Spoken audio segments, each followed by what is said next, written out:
여러분, 가족과 원칙 사이에서 선택해야 한다면 어떤 결정을 내리시겠습니까? 가족이 법을 어겼을 때 침묵할 것인가? 아니면 올바른 길을 선택할 것인가? 이런 갈등 상황에서 우리는 종종 의리와 정의 사이에서 고민하게 됩니다.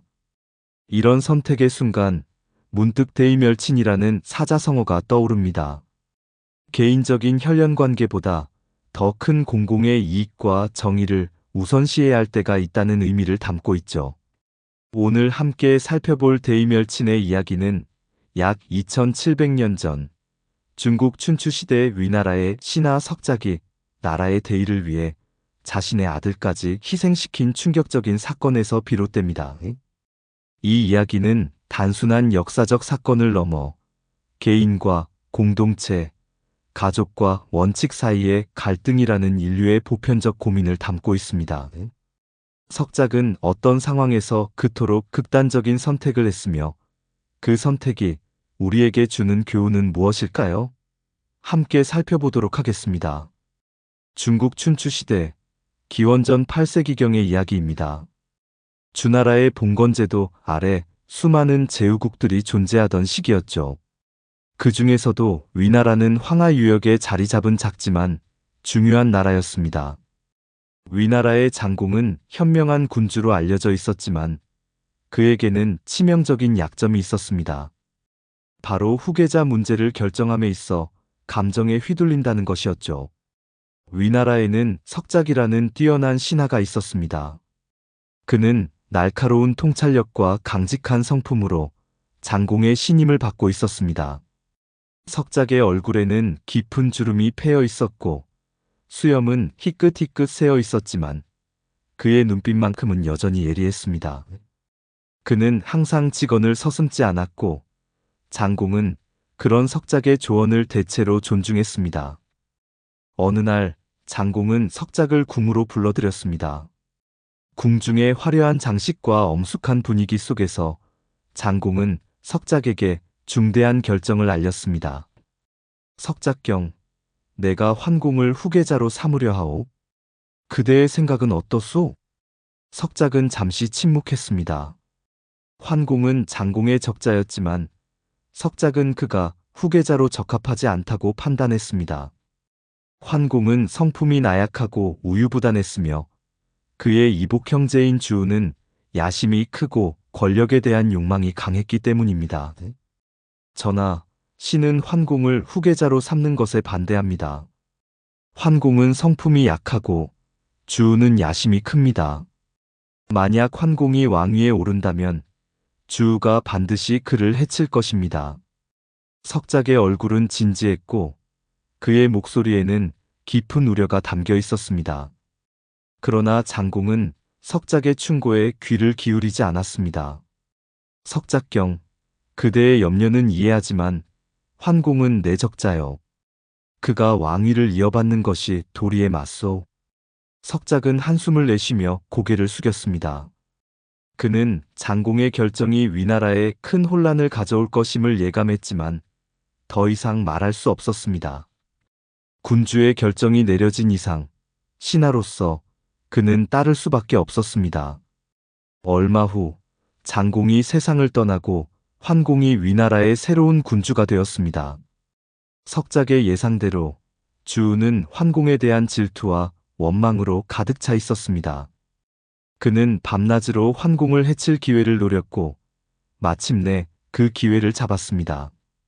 어느 어두운 밤 주우는 충성스러운 부하들을 이끌고 환공의 침소로 침입했습니다.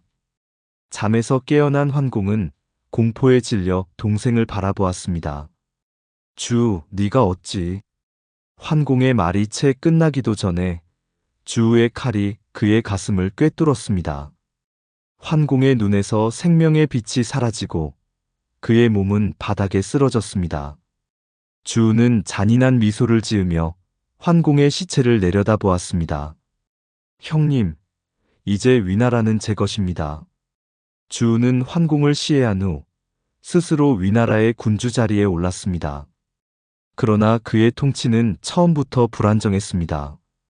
백성들은 형을 살해하고 왕위를 찬탈한 주를 인정하지 않았고 신하들도 그를 따르지 않았습니다. 주는 점점 더 초조해졌고 그의 통치는 날이 갈수록 폭압적으로 변해갔습니다. 주는 석작의 아들인 석후를 불러들였습니다. 석후는 아버지와 달리 정치적 야망이 강했고 출세를 위해서라면 수단과 방법을 가리지 않는 인물이었습니다. 석후, 백성들이 나를 따르지 않는구나. 네가 이 문제를 해결해 주길 바란다. 주의 목소리에는 위협과 불안이 섞여 있었습니다. 석후는 잠시 생각에 잠겼다가 아버지 석작에게 조언을 구하기로 결정했습니다. 석후가 아버지를 찾아갔을 때 석작은 정원에서 홀로 명상에 잠겨 있었습니다. 그는 아들의 발자국 소리를 듣고 천천히 눈을 떴습니다. 아버지, 주 군주께서 저에게 백성들의 마음을 얻는 방법을 찾으라 하셨습니다.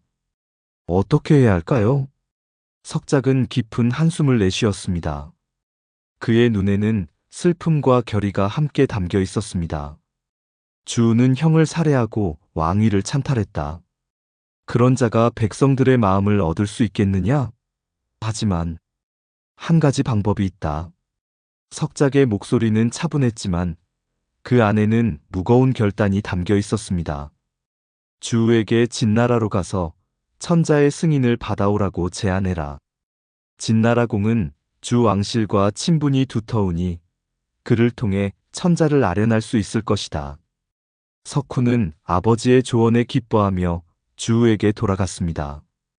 그는 아버지의 제안을 주에게 전했고 주는 이 제안을 흔쾌히 받아들였습니다. 천자의 승인을 받는다면 자신의 통치가 정당성을 얻을 수 있을 것이라 생각했기 때문입니다. 좋은 생각이다. 우리 함께 진나라로 가자. 주와 석후는 곧바로 진나라로 떠날 준비를 시작했습니다. 그들이 떠나기 전 석작은 비밀리에 진나라 공에게 밀사를 보냈습니다. 밀사는 석작의 편지를 가지고 밤낮으로 달려 진나라에 도착했습니다. 진나라 공은 석작의 편지를 읽고 깊은 생각에 잠겼습니다. 편지에는 다음과 같은 내용이 적혀 있었습니다. 주는 형을 살해하고 왕위를 찬탈한 역적입니다. 그와 함께 가는 자는 제 아들 석후이지만 그 역시 역적을 돕는 자로서 용서할 수 없습니다. 부디 두 사람 모두를 처형하여 천하의 대의를 밝혀주십시오. 진나라공은 석작의 결단에 감동했습니다. 자신의 아들까지도 희생시키면서 대의를 지키려는 석작의 충성심에 깊은 존경심을 느꼈습니다. 며칠 후 주와 석후는 진나라에 도착했습니다. 그들은 진나라공의 환대를 받을 것이라 기대했지만 그들을 기다리고 있던 것은 진나라 군사들이었습니다. 주와 석후는 즉시 체포되어 진나라 공 앞으로 끌려갔습니다. 너희는 군주를 시해하고 왕위를 찬탈한 죄인들이다. 천자의 명을 받들어 너희를 처형하겠다. 진나라 공의 선고에 주와 석후는 경악했습니다. 그들은 필사적으로 항변했지만 이미 그들의 운명은 결정되어 있었습니다. 두 사람은 그 자리에서 처형되었고 위나라는 다시 한번 혼란에 빠졌습니다. 소식을 들은 석작은 깊은 슬픔에 잠겼습니다. 그는 자신의 아들을 희생시켰지만 그것은 위나라와 천하의 대의를 위한 불가피한 선택이었습니다. 그의 마음은 찢어질 듯 아팠지만 그는 자신의 결정을 후회하지 않았습니다. 아들아, 용서해다오. 나라의 대의를 위해 너를 희생시켰구나. 하지만 이것이 올바른 길이었다. 개인의 정보다 나라의 의가 더 중요하니. 석작의 눈에서는 뜨거운 눈물이 흘러내렸습니다. 그는 아들을 잃은 아버지로서 깊은 슬픔을 느꼈지만 동시에 신하로서의 의무를 다했다는 자부심도 가지고 있었습니다. 위나라의 백성들은 석작의 결단에 깊은 감명을 받았습니다. 그들은 석작이 개인적인 혈연관계보다 나라의 대의를 우선시했다는 사실에 존경심을 표했습니다. 석작의 이름은 충신의 상징으로 널리 알려졌고 그의 이야기는 후대의 대이멸친이라는 사자성어로 전해지게 되었습니다. 석작은 남은 생애 동안 위나라의 안정을 위해 헌신했습니다. 그는 새로운 군주를 보좌하며 위나라가 다시 평화를 찾을 수 있도록 노력했습니다. 그의 충성심과 결단력은 많은 사람들에게 귀감이 되었고 그의 이야기는 1000년이 넘는 세월 동안 전해져 내려왔습니다. 석작의 대이멸친은 단순히 아들을 희생시킨 잔인한 행동이 아니라 더 큰 정의와 원칙을 위해 개인적인 감정을 초월한 숭고한 결단이었습니다. 그것은 개인과 공동체, 정과 애 사이의 갈등 속에서 후자를 선택한 인간의 드라마였습니다. 석작의 선택은 오늘날까지도 우리에게 깊은 질문을 던지고 있습니다. 과연 우리는 대의를 위해 어디까지 희생할 수 있을까요? 개인의 행복과 공동체의 이익이 충돌할 때 우리는 어떤 선택을 해야 할까요? 이 이야기는 춘추자 시전에 기록되어 있으며 후대의 대이멸친이라는 사자성어로 정착되었습니다. 석작의 결단은 유교 사회에서 충과 효의 갈등 속에서 충을 선택한 대표적인 사례로 여겨졌고 공동체의 이익을 위해 개인적 감정을 초월하는 정신의 상징으로 자리 잡았습니다. 대이멸친은 큰대, 의로울래, 멸할 멸, 친할 친으로 구성된 사자성어입니다. 직역하면 큰 의리를 위해 친족을 멸한다는 뜻으로 개인적인 혈연관계보다 더 큰 공공의 이익과 정의를 우선시해야 할 때가 있다는 의미를 담고 있습니다. 이 사자성어는 위나라의 신하 석작이 나라의 대의를 위해 자신의 아들까지 희생시킨 사건에서 유래했습니다. 대의멸친에서 대의란 단순히 개인적인 도덕이나 윤리를 넘어선 더 큰 차원의 정의와 원칙을 의미합니다. 유교 사상에서는 이를 천하의 대의 또는 국가의 대의로 해석했으며 이는 개인의 이익이나 감정보다 우선시되어야 할 가치로 여겨졌습니다. 멸치는 글자 그대로 친족을 멸한다는 의미이지만 실제로는 친족과의 관계를 끊거나 친족을 희생시키는 행위를 포괄적으로 지칭합니다. 대의멸치는 특히 유교 사회에서 중요한 의미를 가졌습니다. 유교에서는 오륜이라 하여 5가지 기본적인 인간관계를 중시했는데 그 중에서도 부자유친, 아버지와 아들 사이의 친애과 군신유애, 군주와 신하 사이의 의리는 매우 중요한 가치였습니다. 대의멸치는 이 2가지 가치가 충돌할 때 의를 선택한 극단적인 사례로 볼 수 있습니다. 역사적으로 대의멸치는 주로 정치적 맥락에서 사용되었지만 현대 사회에서 대의멸친의 의미는 다소 변화했습니다. 과거에는 주로 국가나 군주에 대한 충성을 강조하는 맥락에서 사용되었다면 오늘날에는 보다 넓은 의미의 정의와 공공선을 위한 희생으로 해석되는 경향이 있습니다. 예를 들어 가족이 범죄를 저질렀을 때 이를 신고하는 행위, 회사의 불법 행위를 내부 고발하는 행위 등이 현대적 의미의 대의멸친으로 볼 수 있습니다.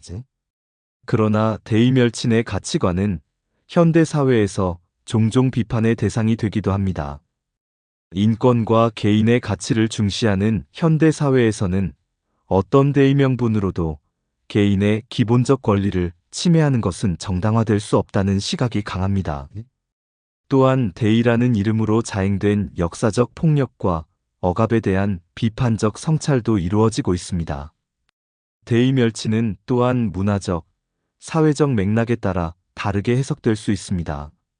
집단주의적 가치관이 강한 동아시아 문화권에서는 공동체의 이익을 위한 개인의 희생이 상대적으로 더 높이 평가되는 경향이 있는 반면 개인주의적 가치관이 강한 서구 사회에서는 개인의 권리와 자유를 더 중시하는 경향이 있습니다.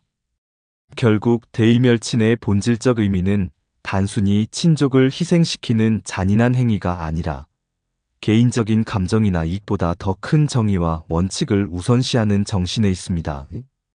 이는 개인과 공동체, 정과 의, 사적 영역과 공적 영역 사이의 끊임없는 갈등과 균형에 관한 깊은 통찰을 담고 있습니다.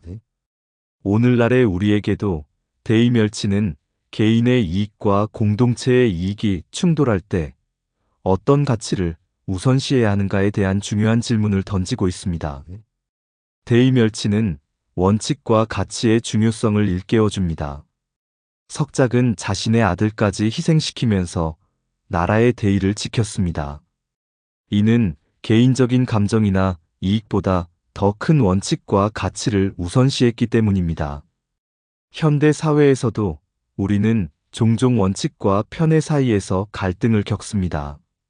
친구의 부정행위를 목격했을 때, 직장에서 불법적인 관행을 발견했을 때, 우리는 침묵할 것인가 아니면 원칙을 지킬 것인가의 선택에 직면합니다. 또한 공과 사의 구분과 균형에 대해 생각하게 합니다. 석작은 개인적인 부자 관계보다 공적인 의무를 우선시했습니다. 현대 사회에서도 우리는 종종 개인적인 관계와 공적인 책임 사이에서 갈등을 겪습니다. 특히 공직자나 리더의 위치에 있는 사람들에게는 특히 더 이러한 정신이 필요하다고 생각됩니다. 공직자나 리더라면 개인의 희생과 공동체의 이익 사이의 관계에 대해 생각해야 합니다.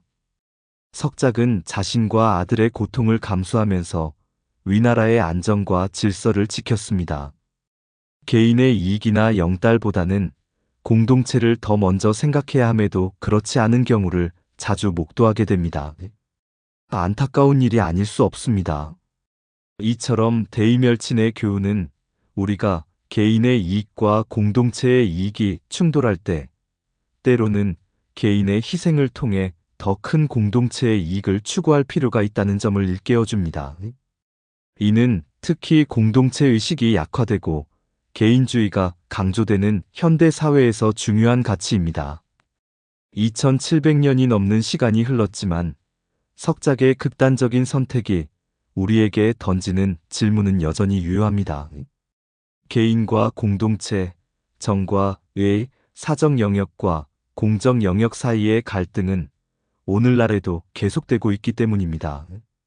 대의멸친의 교훈을 현대적으로 재해석한다면 그것은 단순히 친족을 희생시키라는 잔인한 메시지가 아니라 때로는 개인적인 감정이나 이익보다 더 큰 원칙과 가치를 우선시해야 할 때가 있다는 지혜일 것입니다.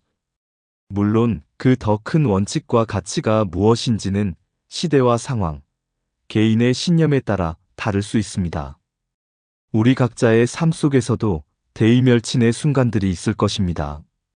그때마다 우리는 깊은 성찰과 용기 있는 결단을 통해 자신이 진정으로 중요하게 생각하는 가치와 원칙을 지켜나갈 수 있기를 바랍니다. 여러분은 어떤 상황에서 개인적인 감정이나 이익보다 더 큰 원칙을 선택한 경험이 있으신가요? 댓글로 공유해 주세요.